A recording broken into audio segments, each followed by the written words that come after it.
Salings and greetutations, everybody! There is now a new 4th digit at the top of our calendars, and it seems this new year is already feeling like the year before last. How's that? Well, the year before last was 2020. Sure. And now this year is 2022. And? 2022. Like a sequel, or even TOO, 2, also a synonym for, also not synonym, is it synonym? It is synonym, wait, I'm sorry, can I, forget it, that joke works better on paper. Really? Well, what do you know, it does.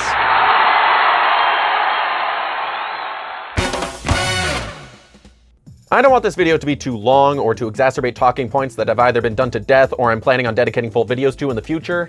So I am now going to go at a relatively snappy pace, listing some predictions I have regarding what Nintendo will do in 2022. And after that, we'll do the same for my hopes. Ready, set, this has all been a farce. It's a lie, it's only a show, a production. I'm dropping the veil of pretenses now because I hope that the absurdity of it all will prove to be a sufficient subversion joke in the obvious place to put it, being at the end of the all too familiar trope. Ready, set, go!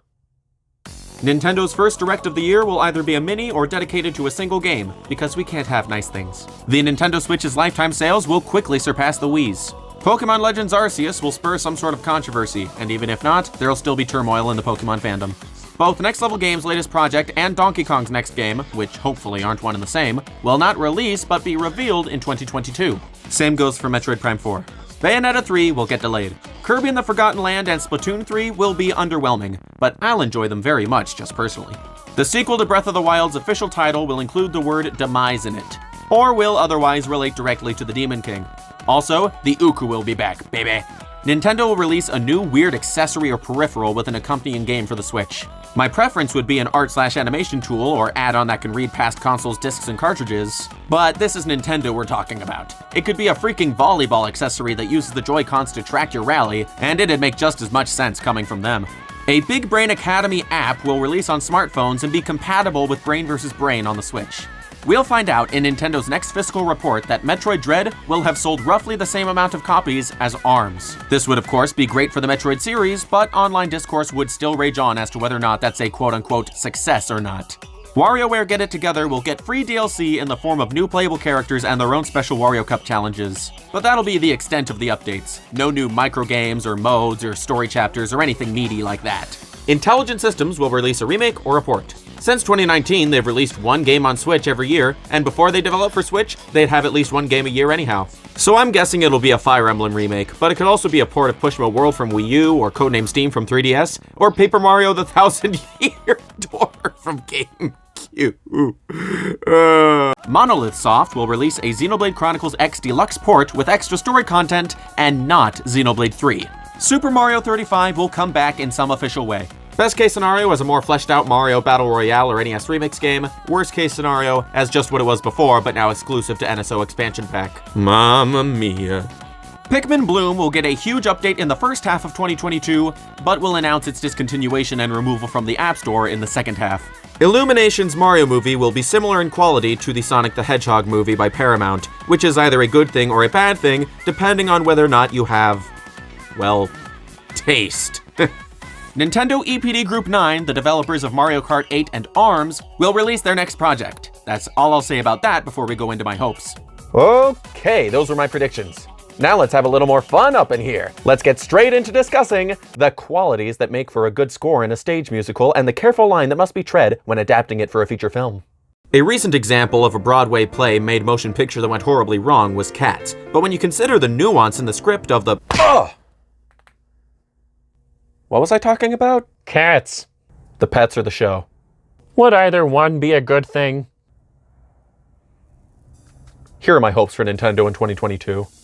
I want HD ports of Kid Icarus Uprising and Codename Steam. They are my favorite 3DS games ever, and they each deserve second chances for very different reasons. I hope Illumination's Mario movie doesn't influence the games in any major way. Like, if the characters are slightly redesigned to somehow be more corporate-friendly, like how Illumination redesigned the Grinch, I don't want that bleeding into the games at all. I also hope Charles Martinet's inclusion in the voice cast of the Mario movie isn't a gag. I don't want Charles Martinet's 30-plus year strong, iconic voice being treated as a joke on top of being shirked for Chris freaking Pratt, man. I want Pikmin 4. The series is still prominently supported by Nintendo, but main game releases are extremely sparse. And Shigeru Miyamoto has had us scratching our heads regarding the existence of a fourth game in development for literally 7 years now. I want a new IP that appeals extra hard to my personal tastes, sorta like ARMS did, but maybe tap into my other sensibilities for variety's sake. No, I will not elaborate further. I want at least one other neglected series aside from Advance Wars to be revived in that sort of reboot camp style, i.e. being handed to an indie or third-party studio. Golden Sun, Sin and Punishment, Panel de Pon, Custom Robo, there are all sorts of IPs that deserve that treatment, man. I hope the NSO expansion pack gets a major price drop of at least 50%, or at the very least, adds GameCube games with competent emulation to sweeten the deal, you know? I hope the first half of the year isn't slow, and Nintendo Directs come at a steady pace. I hope the Pokemon Company's game for the second half of the year isn't paid DLC or a brand new generation of Pokemon. Give us time to breathe between generations here, and if you absolutely have to get a game with Pokemon in the title out by Black Friday, make Pokepark 3. I hope we get price drops for all the Switch models, more generous console bundles, and a new Nintendo Selects line of discounted Switch games.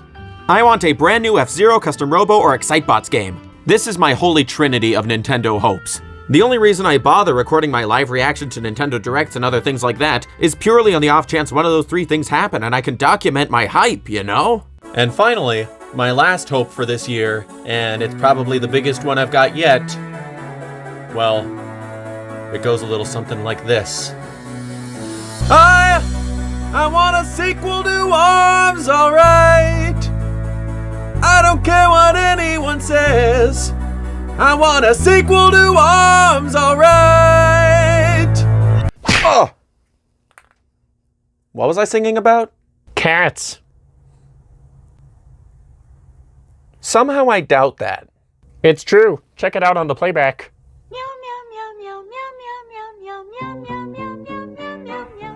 I gotta get more sleep.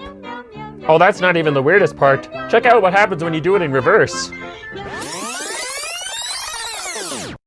Now let's listen to some hopes and predictions from my friends in the YouTube community. No way. 2022 is already looking like one of the better years for the Nintendo Switch, and with all these amazing games coming out for it that year, what more could one ask for?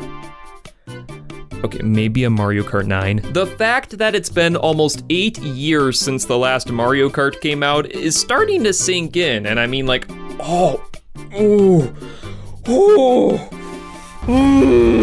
that is the widest gap between mainline Mario Kart releases. Mainline releases! And now before you say, oh wait a minute, there's already a Mario Kart on the Switch, it's called Mario Kart 8 Deluxe, why would Nintendo want 2 Mario Karts competing on the Switch? Riddle me this, if 2 Splatoons are allowed to exist on the same console, then why shouldn't 2 Mario Karts be allowed to exist on the same console as well? At least that's what I want to see in 2022. What I'm expecting to see, however, is disappointment. My main prediction for this next year is that Nintendo is going to unveil some sort of Mario Party Superstars DLC. Whether that's going to be free or paid, I have no idea, but what I do know is that the game has been selling incredibly well and has been getting really good reviews. So I don't think Nintendo is going to let it die just yet because there's a lot of room for them to add more boards, more minigames, and even more characters if they want to. As for my main hope for this next year, I know a lot of people are probably going to be saying Mario Odyssey 2 or a new 3D Mario game, but honestly, I don't see that coming out next year. And even if it is announced next year, I don't think it's going to be coming out until like 2023 or maybe even 2024. But what I think would be a great game to pad things out until the next 3D Mario game would be Captain Toad Treasure Tracker 2. The first original Captain Toad was an amazing game, completely underrated, so that is my one hope for this next year since we're already getting so many bangers, and I really hope that Nintendo also brings a sequel to Captain Toad alongside with them. Hello, A Talking Sock viewers. I hope A Talking Sock is doing okay. I hope he's not on anyone's foot because he is sentient and that would be terrible for him. Or maybe he's into that. I don't know. But anyways, he asked me to do a prediction for Nintendo's 2022 and a hope for Nintendo's 2022. And my prediction is that it's going to be the biggest year yet for Nintendo Switch software. I think this is a prediction, really? I mean, come on. Look at what we've got confirmed already. Breath of the Wild 2, Splatoon 3, Pokemon Legends Arceus. We got the new Mario Rabbids Kingdom Battle. There's so much coming. Bayonetta 3, like it's kind of outrageous what we already know, and what Kirby in the Forgotten Land is. I keep remembering things, and it's outrageous, and it's only going to get crazier once we get more confirmations, and I cannot wait to see what comes. And my hope for Nintendo's 2022 is, please to God, can we finally see some Metroid Prime 4 gameplay, or at least some type of cinematic trailer. That's all I want. That will hold me over it for the next 5 years, okay, Nintendo? Retroware, I'm looking at you! I don't know why. I mean, you're making the game. It's not your fault. It's late. It's Nintendo's fault, but please, God, don't let me down. Bubby Toad signing out. Zippity-doo-dah. Bye-bye. Alright, so my Nintendo prediction for 2022 is that we're gonna get Game Boy games on probably the premium service on the Nintendo Switch, and if I had to have a hope, that I probably don't think will happen, but I would love to see the Mother Trilogy put onto a cartridge and just be done with it, Nintendo, because Shigesato Toy is not gonna do another game, so it's kind of over. So just get the third game out here, get it over with. I already have a copy illegally right in front of me, actually. And, but just put it out in North America. Definitely Game Boy games, though. I'm calling it. Hello to everyone and happy holiday. Here's one prediction and one hope that I have. My one prediction is that I do think a new Donkey Kong is coming our way. I don't know in what shape or form it will be. It does seem as though Nintendo has had a really big marketing push for Donkey Kong lately for some reason. I don't know if you can include him being in the Mario movie marketing per se, but it also seems like they've been pushing the Donkey Kong games in the virtual console type situation on the Switch. They've also had a lot of general marketing in their social media, so it does seem like they're priming us for some kind of new Donkey Kong activity. However, my hope for 2022 is a different story. I'm hoping that we get some kind of Pikmin game. It seems like it could go either way, right? We got Pikmin Bloom, so it's either like, okay, let's make Pikmin more popular by putting out Pikmin Bloom so we can get out Pikmin 4 before the Switch is over, or it's the case where it's like, okay, well, we don't plan on making another Pikmin game for 4 years, so let's put this out to hold people over. It could go either way. Happy New Year, everybody. It's time to dance. My hope is that we'll see an announcement for a new Fire Emblem game. The series has had a lot of people angry with it ever since Byleth ended up taking the last spot into Smash Bros. First Fighters Pass. But now that we got Sora as the last character, hopefully this means that people will soften up to the idea of even more Fire Emblem characters. The series as a whole is fantastic, and I can't say enough good things about their last entry, Three Houses. While I sincerely doubt they'd be able to come out with a new edition by this summer, my hope is that they'll at least give us an announcement with a small trailer to keep us occupied for the time being. Oh, look, it's Pokemon Let's Go Pichu and friggin' Miltank. Wow, a game that's exactly like the last one, only more expensive. But hey, it has the Pokemon Go gimmick. Take my money. All of it. Break my wallet, Game Freak. One prediction I have for Nintendo's 2022 is a re-release of the Pikmin GameCube games. It really seems like Nintendo is trying to keep this series in the forefront of players' minds. What with Pikmin Bloom and all the hidden Pikmin scattered around Super Nintendo World, I think Pikmin 3 sold well enough to convince Nintendo to port the GameCube titles to Switch. Add in some upscaled graphics and some gyro controls, it would really introduce a growing audience to some of the most creative Nintendo games ever produced. Plus, it would build some hype if Pikmin 4 is ever announced. One hope I have is a remastered version of Golden Sun. Golden Sun is such a cherished franchise, but it hasn't seen a release in 12 years. I'm picturing a slight reimagining to draw in new audiences to this cult classic. I'm looking at you, Advance Wars. The visuals could use a unique style of pixel art with modern shading and background elements, kinda like what Square Enix have been doing with their HD 2D games. Or, just give the creative rights to Camelot and let them reimagine the game in a fully 3D environment. Something to truly bring Golden Sun into the modern era of RPGs. No matter what direction they take the Golden Sun remakes, I personally hope they bundle the two first games together, so players can enjoy the full story back to back. Depending on if it sells well enough, we could finally get that rumored fourth game in the series, and maybe Golden Sun will finally once again see the light of day. I predict that in 2022, Nintendo will release at least one crazy and wacky peripheral for the Nintendo Switch. As we've seen in the past, when the lifespan of one of Nintendo's consoles begins to wind down, they tend to start to pump out some weird accessories. Now, I know we've already got the Mario Kart Live Home Circuit and the Ring-Con for the Switch, but I'm talking about something a bit weirder here. And I think it's a relatively safe bet that we'll see something like that for the Switch in 2022. As for what I hope to see from Nintendo in 2022, I hope they can do something about the current state of Nintendo Switch Online. At the very least, get it to a point where it's not a laughingstock anymore. I'd really like to see them go for more of an Xbox Game Pass approach where they stop the slow releases and just dump all the games they've got into a paid service and charge a reasonable amount. Nintendo consoles have so many classic games that a lot of people don't have access to just because Nintendo says so, and that's a huge missed opportunity in my opinion.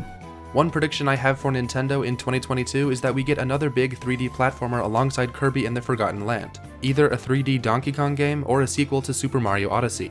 And one hope I have for Nintendo in 2022 is a new Wii Sports game on the Switch, with an open world version of Woohoo Island. But let's be honest here, that's probably never going to happen. For the past couple of years, we've seen the return of some of Nintendo's more blue ocean titles from the Wii and DS era that cater to the casual crowd, and not so much its hardcore following, such as Brain Training and, more recently, Big Brain Academy. And it is for this reason why I think we will see the return of Nintendogs, everyone's favourite portable pups. Sure, we can keep the cats too, but maybe throw in rabbits or hamsters or even lizards as the new selling point this time round. As for what I personally want, however, there was a little series on the 3DS eShop that I've always had a soft spot for, and I would love to see the return of Pool Blocks. What? You don't know what Pool Blocks is? Oh, that's right, I'm from the UK. Let me just translate that real quick. Aha! Pushmo. Now you can understand me. A fun little puzzle platformer that I don't want to see fade into obscurity, as I found it very charming and unique. Alright, my one big prediction is that Nintendo will finally show off a new system, whether that be the Switch Pro or a brand new system altogether like a Switch 2. That's my prediction. They're finally going to show that off this year. And my one big hope for 2022 is kind of two things, but it's related. I hope we get to see Metroid Prime 4 finally, and I also hope that Metroid Prime Trilogy is released in 2022, because I'm a Metroid freak. I need it. Give me more Metroid, please. Thank you. Hey everybody, I'm at Area 51 because where else would I film this video? My hopes and predictions for Nintendo in 2022, I would like news about a new Nintendo console. To me, the Switch OLED was the equivalent of, hey, I need a new PC because this sucks, let me buy a new monitor. The thing is gorgeous, but come on, I want to play my Switch games in 4K. That's for my prediction. I don't think we're going to get that. My big prediction for 2022. Some of you may not like this, but I think Bayonetta 3, which I'm super excited for, is probably going to get a delay. I'm not saying like a huge delay like into 2023, which could be possible, but I think at least like a 3-month delay, maybe a 4-month delay could be possible for Bayonetta 3. Now, don't get your pitchforks and attack me. Just understand, Platinum Games is going through a lot of stuff right now internally, as well as many other stuff that they're working on, like that really shoddy Babylon's Fall game. You guys should definitely not check that out. However, my one big hope for Nintendo, however, in 2022 is Xenoblade Chronicles 3. And hopefully it's not Xenoblade Chronicles 3, Rex drops the Aegis into the Cloud Sea again. In 2022, I predict that Nintendo and Square Enix will collaborate on a new Mario RPG. It won't be in any way related to the previous one, it will simply be a new Mario RPG developed by Square. As for hopes, can I please have a new Punch-Out? I like Nintendo. I'm hoping 2022 Nintendo will be like 2017, and so far, it looks to be like that. Breath of the Wild 2, a new Pokemon that actually seems like it has potential, and the potential for so much more to possibly come out. Personally, I think it's time for a new full-fledged 3D Mario game. Now, yes, I know we have Bowser's Fury, but this felt more of like a proof of concept thing. I'm talking something that's like Odyssey, but bigger and better. One of my biggest problems with Super Mario Odyssey is that a lot of the kingdoms felt very small, and that's fine. I get there's limitations in games, but if we were able to have less kingdoms, but they were more big and expansive, well, I think that'd be better and offer so much more exploration and fun within the game. I mean, Mario Odyssey had the best movement out of any 3D Mario game ever. It's something that Bowser's Fury couldn't even replicate, and I just want more of this. But let's be honest, we're probably just gonna get another Indie World and a direct to disappoint for the whole year. And that's it, nothing more. I haven't got a hope or a prediction for Nintendo in 2022, actually. I don't even have my own channel. But comedy comes in threes, so I do have this. Oh! I don't even like cats. Thank you for watching this video. Thanks as always to my patrons who you now see on screen who fund my endeavors and you can join for as little as $1 a month. And a particularly special thank you to all of the wonderful YouTubers who guest appeared in this video. I've linked all their channels in the description below and I highly recommend you check them out. Now, if you all would be so kind, I'd really like to hear your hopes and predictions for Nintendo in 2022 in the comments below. And while you're down in the comments, please let me know whether or not you liked this video, ways I could improve. The dislike button is gone, so I have very little in the ways of receiving negative feedback these days. But anywho, like, share, subscribe, all that YouTube business, yada yada yada. I will see you the next time I see you.